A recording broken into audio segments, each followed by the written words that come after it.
Supposition. There is a common belief that you are your best friend and your worst enemy. Contemplating on this statement leads one to the question, how can one then be their own worst enemy? That is when we remembered the golden words of Buddha, even your worst enemy cannot hurt you as much as your own thoughts.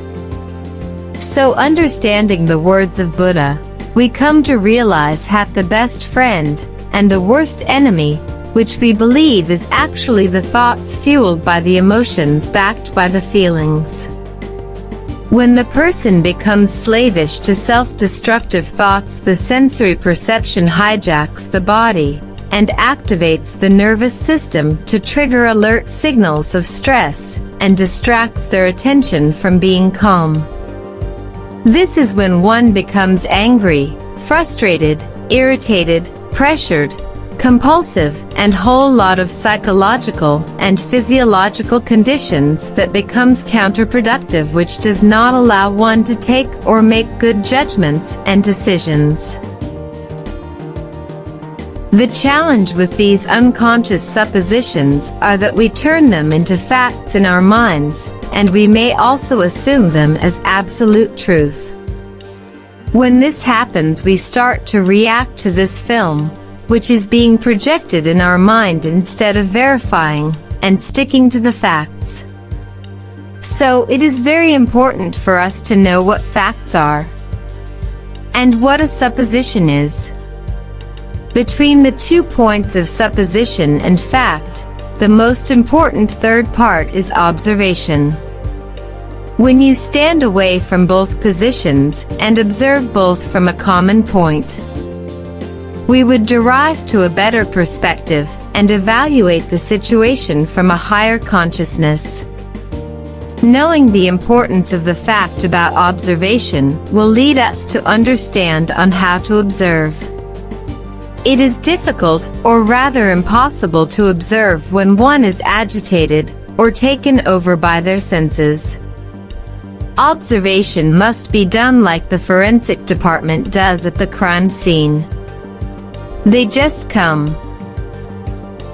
to witness the crime scene investigation and make every single evidence noted, whether it is relevant or irrelevant. At the time of taking notes, we must not stand and observe with prejudices or presuppositions or assumptions.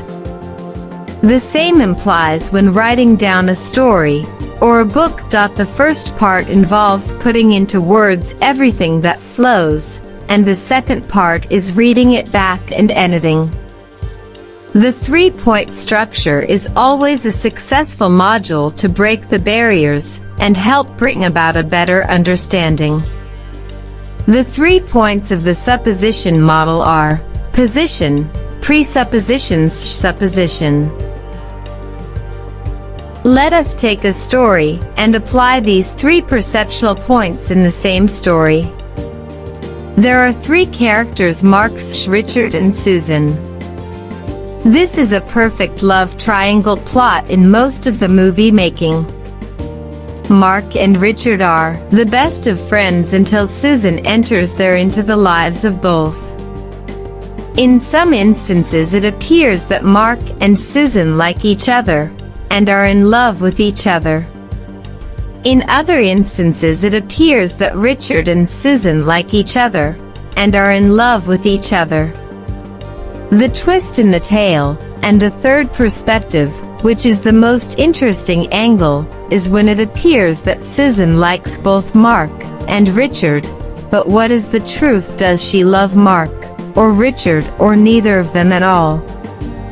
Maybe she likes them both, and her boundary could be until the likes of her only, and not to the extent of love.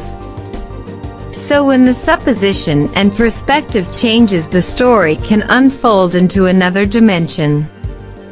That is why we are most likely to see and believe that which we might have fixed up our mind to see, and believe that which is already predetermined to see and believe. For anybody who resonates in the frequency of Mark, his point of view appears perfect. For anybody who resonates in the frequency of Richard, his point of view appears perfect. For anybody who resonates in the frequency of Susan, her point of view appears perfect. The plot writer now takes control of the emotions of all three characters, and also keeping in mind of the emotions of the viewers into consideration, it is easy to ride the wave of emotions to the desired outcome. The principles of presuppositions, position, and supposition can be applied intelligently, and many permutation and combination of scenes can be interwoven to create a variety of scenes and scripts with these three character-based stories. Finally, it only boils down to which of the three characters should take the main focus of the audience. One can wish to travel and end the story with Mark's perspective, or Susan's perspective, or Richard's perspective. It's just a preference of the script writer or director of the story. Similarly, in life also, one may make use of this principle of supposition to change how we respond to an event or consequence which might trouble or trigger a pain or suffering. When one is put in a position wherein the consequence they face are positive or negative, it is best to observe the other two angles of the same incident or accident to neutralize the emotion associated with it. If one is a victim of a circumstance or condition, or even his own faults, they are now in a terrible downward spiral, falling into a pit of negative emotions created, increasing the pain and prolong the suffering. In such a scenario, a very simple and most effective way to cope up is to acknowledge the pain and disengage the suffering associated with it. When we change the perspective from you being in the problem to maybe you giving advice to someone else in the same problem, one can witness a strange and strong thought process change in them. Given whatever the situation or conditions in which one becomes a victim, when the same problem was rephrased or rewritten with different character names, the victim had suggested a better solution to the other presumed victim. So from this we understood when one's perspective was contracting, and they would punish themselves for presuming, accusing themselves that they have caused the condition. Whereas the same was not true when they were allowed to think if they are to advise if the same situation happened to someone else. Most of the times it has been observed and proved that the fault was not in the consequence per se, but rather in the ability to recover from the consequence.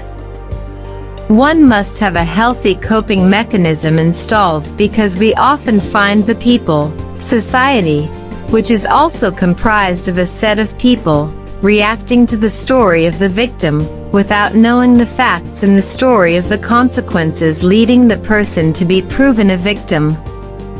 When the coping mechanism of the victim fails, then immediately the trajectory, or path, may go tangentially opposite to what it might have supposedly intended to take. This we might also call as PTSD. Post-traumatic stress disorder. People often have emphasized on PTSD, and seldom observed the opposite of the same phenomenon, which is the PTG, post-traumatic growth. It is this power which many utilize to get to greater heights than they imagined.